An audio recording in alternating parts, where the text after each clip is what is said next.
रामलला की मूर्ति प्रकट हुई थी तब इसका पहला साक्षी कोई हिंदू नहीं बल्कि मुसलमान था। रावण मर्यादा पुरुषोत्तम भगवान राम से ज्ञानवान भी थे, इसलिए अयोध्या का यह पुनर्निर्मित जन्मस्थान मंदिर केवल कंक्रीट और पत्थरों से बना देश में महज एक और मंदिर नहीं होगा, वह हमारी सनातनी आस्था का शिखर भी होगा, वह बदलते भारत का प्रतीक भी होगा। आतंक और न्याय के नाश का बीज केंद्र यह भगवान राम का मंदिर बनेगा।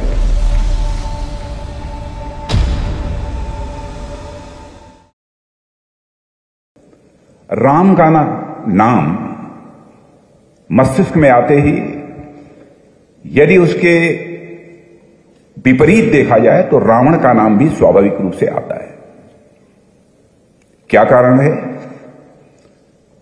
रावण तो मर्यादा पुरुषोत्तम भगवान राम से धनवान भी थे, रावण तो मर्यादा पुरुषोत्तम भगवान राम से बलवान भी थे,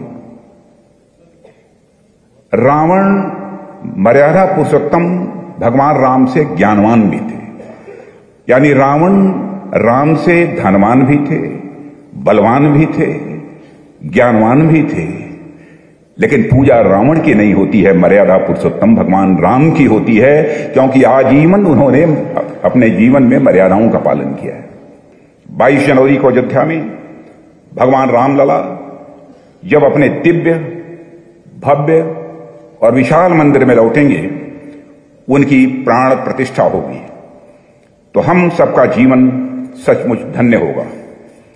मित्रों, रामलला को उनके जन्म स्थान में लौटाने में हिंदू समाज को 500 साल तक संघर्ष करना पड़ा है। यहां मैं हिंदू शब्द का यदि प्रयोग कर रहा हूं तो इसे हिंदू यानी हिंदुत्व को जाति, पंथ अथवा मजहब से किसी भी सूरत में जोड़कर नहीं देखा जाना चाहिए। हिंदुत्व यह एक जीवन शैली है, हिंदुत्व यह एक मानवीय धर्म है, इस रूप में इस हिंदुत्व को देखा जाना चाहिए। हजारों लोगों का बलिदान हुआ, मुगलों, अंग्रेजों और फिर देशी अंग्रेजों के षड्यंत्र की शिकार अयोध्या अब अपने आत्म गौरव की ओर लौट रही है। 500 साल के अनवरत संघर्ष के बाद साथियों, अयोध्या के साथ न्याय हुआ है और हम इतिहास के सबसे भाग्यशाली लोग हैं जो इसे घटता हुआ प्रत्यक्ष अपनी आंखों के सामने देख रहे हैं। मैं ऐसा मानता हूं कि यह भारत के सांस्कृतिक पुनरुत्थान की शुरुआत और राष्ट्रीय गौरव की यह पुनर्स्थापना है। ऐसे पुण्य और पवित्र समय पर बलबीर पुंजी जी की अयोध्या विषय पर आई यह किताब हमारी खुशी को स्वाभाविक रूप से दोगुना करती है, क्योंकि यह किताब अयोध्या के साथ हुए षड्यंत्रों का खुलासा भी करती है। इन दिनों अयोध्या पर कई अच्छी पुस्तकें आई हैं और हेमंत शर्मा जी, ये सामने मेरे दिखाई दे रहे हैं, अभी तक मैंने देखा नहीं था, जरा खड़े हो जाइए, लोग देख लें। हेमंत शर्मा जी ने भी, इनकी भी पुस्तक आप पढ़िए, राम फिर लौटे, बहुत ही अच्छी पुस्तक इन्होंने लिखी है। मित्रों, राम भारत की चेतना है और अयोध्या भारत के सांस्कृतिक, राजनैतिक और सामाजिक मूल्यों का नाभिकीय केंद्र है। जन्मस्थान मंदिर की 500 साल की लड़ाई हमारी सांस्कृतिक चेतना को कुचलने का एक षड्यंत्र था और इस षड्यंत्र के पीछे के चेहरों पर बलबीर पुंजी जी ने अपनी इस नई किताब में अच्छी तरह रोशनी डालने की कोशिश की है। इसके लिए बलबीर जी पुंजी, मैं आपको अपनी तरफ से बधाई देता हूं। मैं हृदय से इन्हें साधुवाद भी देता हूं।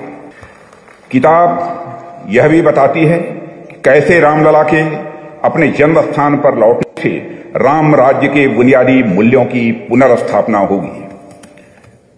देवियों व सज्जनों, देश से तुष्टीकरण की राजनीति का अंत होगा। जाति वर्ग से ऊपर सर्वसमावेशी समाज की नींव मजबूत होगी।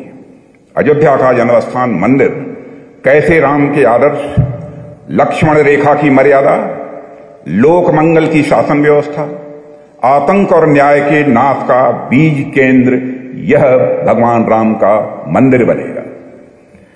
मित्रों, राम हमारी संस्कृति के एक ऐसे चरित्र हैं जिन पर जितना लिखा जाए वह कम है। उनके विविध आयाम हैं वह सिर्फ राजा नहीं बल्कि लोक नायक हैं। भारतीय समाज की वह लोकतांत्रिक प्रतिनिधि भी हैं। समतामूलक समाज की अवधारणा सर्वप्रथम वही देते हैं। उनके व्यक्तित्व के इतने पहलू हैं कि उन्हें समग्रता में प्रस्तुत करना एक मुश्किल काम है, पर बलबीर जी ने इसे बखूबी निभाया है। राम युग पुरुष हैं, संस्कार पुरुष हैं, अवतार पुरुष हैं, आदर्श पुरुष हैं, धर्म की प्रतिमूर्ति हैं, मर्यादा पुरुषोत्तम हैं, विश्व के श्रेष्ठ धनुर्धर हैं, विनय और विवेक के शिखर हैं, स्थित प्रज्ञ हैं। वे कुर्सी से अनासक्त एक ऐसे लोकनायक हैं जिसमें सत्ता के लिए निराशक्ति का भाव है। वे सदैव मर्यादा से बंधे रहे, इसलिए मर्यादा पुरुषोत्तम उन्हें कहा जाता है। यह विशेषण राम से इतर और किसी देवता को नहीं मिला हुआ है। इसलिए राम सबके हैं और राम सब में हैं। देवियों व सज्जनों, जब वे अयोध्या के राजा बने तब उनके लिए प्रजा सर्वोपरि और शेष निज संबंध गौड़ हो गए। वह सामाजिक समरसता के प्रतिबिंब हैं। सबरी, जटायु, हनुमान जी, केवट, कोल, भील, किरात आदि प्रसंग इसका प्रमाण है। श्रीराम वीरता के साथ स्त्री सम्मान के भी प्रतीक हैं। शायद इसलिए हमारे यहां राम के अलग अलग वर्णन मिलते हैं। राम कथा तो एक ही है, पर सबके अपने अपने राम हैं। गांधी के राम अलग हैं तो लोहिया के राम अलग हैं। वाल्मीकि और तुलसी के राम में भी फर्क है। भवभूति के राम दोनों से अलग हैं। कबीर ने राम को जाना और तुलसी ने राम को माना। राम एक पर दृष्टि भिन्न भिन्न है। आप जानते हैं ऐसा क्यों? क्योंकि राम जाति वर्ग से परे हैं। नर वानर, नगरवासी, वनवासी, पशु पक्षी, मानव दानव सभी से उनका करीबी रिश्ता है। वह अगड़े पिछड़े से ऊपर हैं, निषाद राज हों या सुग्रीव हों, कोल भील सबरी हों या जटायु हों, सभी को साथ ले चलने वाले वे अकेले देवता हैं। वह अकेले ऐसे देवता हैं जो समाज में जातीय वैमनस्य को खत्म कर सब नर करहि परस्पर प्रीति के सिद्धांत पर चलते हैं। वे भारत के आदर्श भाई ही नहीं हैं, प्रजा के लिए न्यायप्रिय, नीति कुशल व राजा भी हैं। राम किसी विचारधारा से बंधे नहीं हैं। वह किसी एक सांचे तक ही सीमित नहीं है।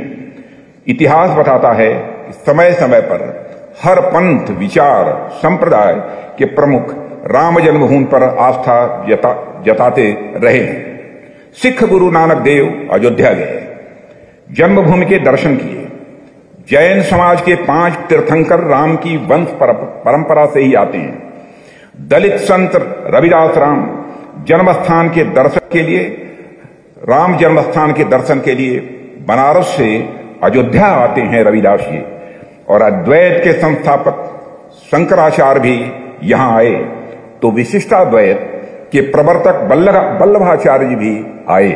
भगवान बुद्ध यहां कई वर्षों तक रहे। इन सभी संतों का संदेश यही थे, अयोध्या तोड़ती नहीं है बल्कि अयोध्या जोड़ती है। जीव से जोड़ती कैसे है?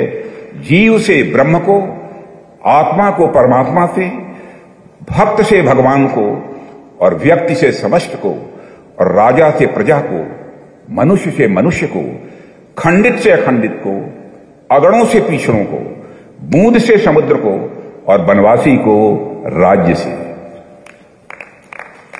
ऐसी न जाने कितनी बहुलताओं को जोड़ने वाली ताकत का नाम अयोध्या है। इसी द प्रेस्ट ऑफ अयोध्या को बलबीर पुंजी ने लिखा है। राम जिस विनय, शील और मर्यादा के लिए जाने जाते हैं, अयोध्या उसकी जननी है। ऐसी अयोध्या में राम जन्मस्थान का मंदिर नए भारत का प्रतीक होगा।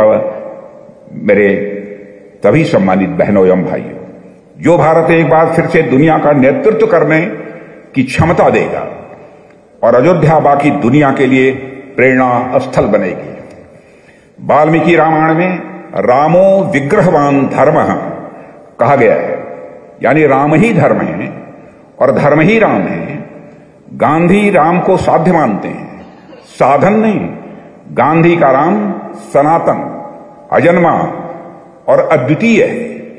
वह दशरथ का पुत्र और अयोध्या का राजा मात्र नहीं है, वह आत्मशक्ति का उपासक और प्रबल संकल्प का प्रतीक भी है।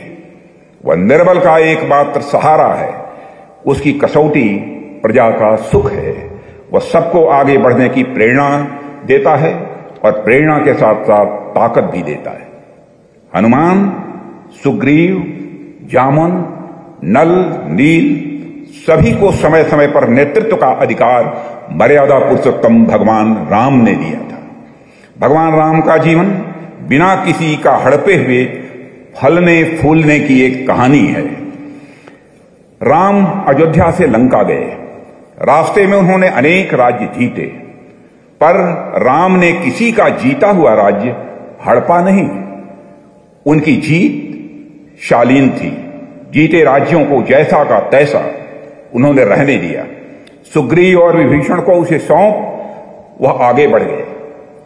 अल्लामा इकबाल कहते हैं कि है राम के वजूद पे हिंदुस्तां को नाज, अहले नजर समझते हैं उसको इमामे हिंद। इसलिए अयोध्या का यह पुनर्निर्मित जन्मस्थान मंदिर केवल कंक्रीट और पत्थरों से बना देश में महज एक और मंदिर नहीं होगा, वह हमारी सनातनी आस्था का शिखर भी होगा। वह बदलते भारत का प्रतीक भी होगा। वह नए भारत की गारंटी बनेगा, जो दुनिया की आंख में आंख डालकर मुनादी करेगा कि राम थे, राम हैं और राम रहेंगे। देवियों व सज्जनों, आप जानते हैं इसी देश में कुछ लोगों ने राम के अस्तित्व पर सवाल खड़ा किया था। उन्हें काल्पनिक चरित्र बताया था। अयोध्या में राम जन्मस्थान को मिटाने की कोशिश भी की गई थी। ऐसे लोगों को काल ने इतिहास के हाशिए पर फेंक दिया है। और आपने देखा होगा कि आजकल कुछ लोगों ने इतिहास के हाशिए पर जाने के डर से राम धुन गाना शुरू कर दिया है। यह है करिश्मा मर्यादा पुरुषोत्तम भगवान राम का।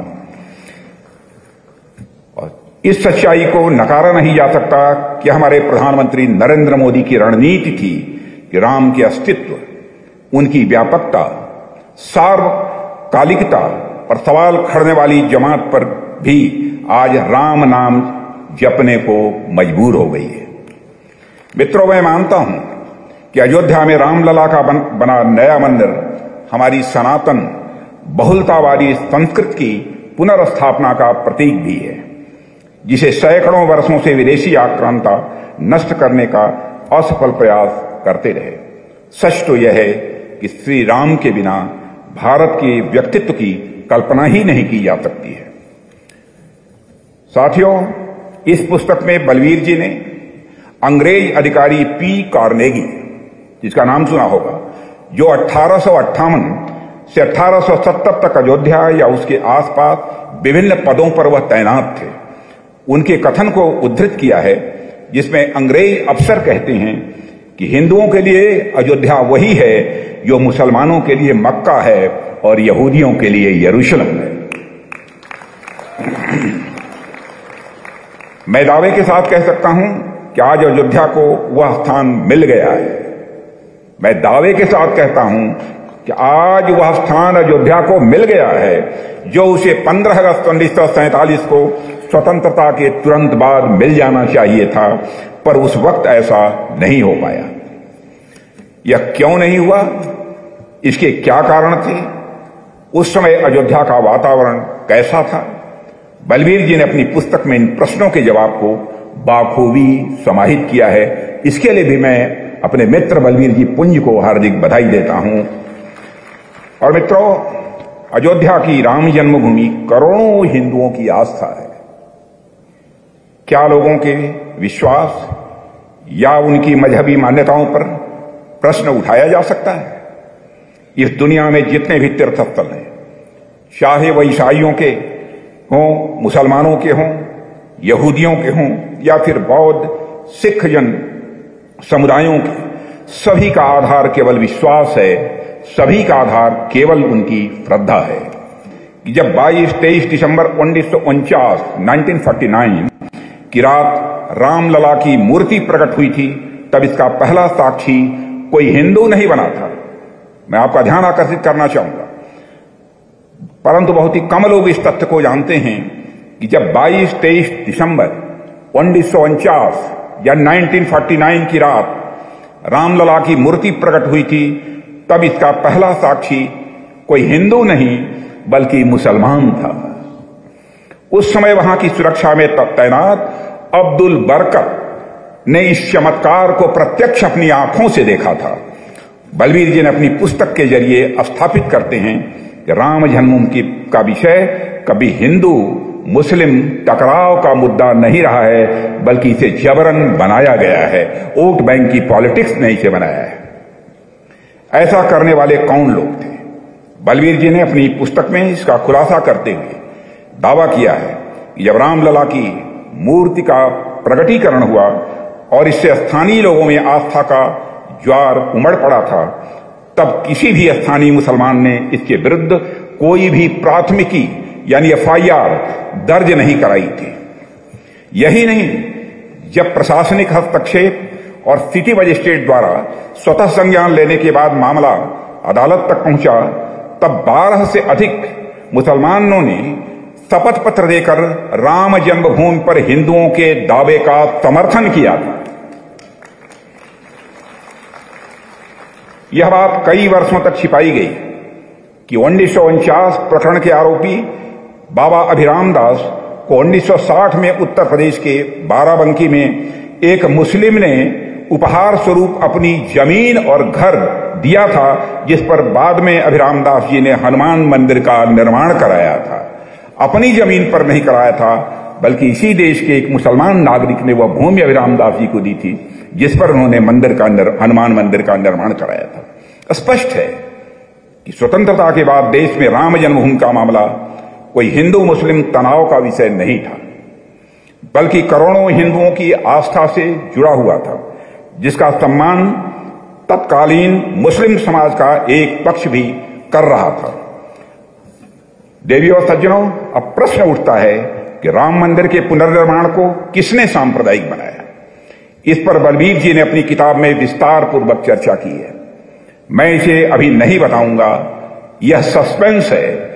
आप किताब खरीदिए, आप किताब पढ़िए और खुद जानिए।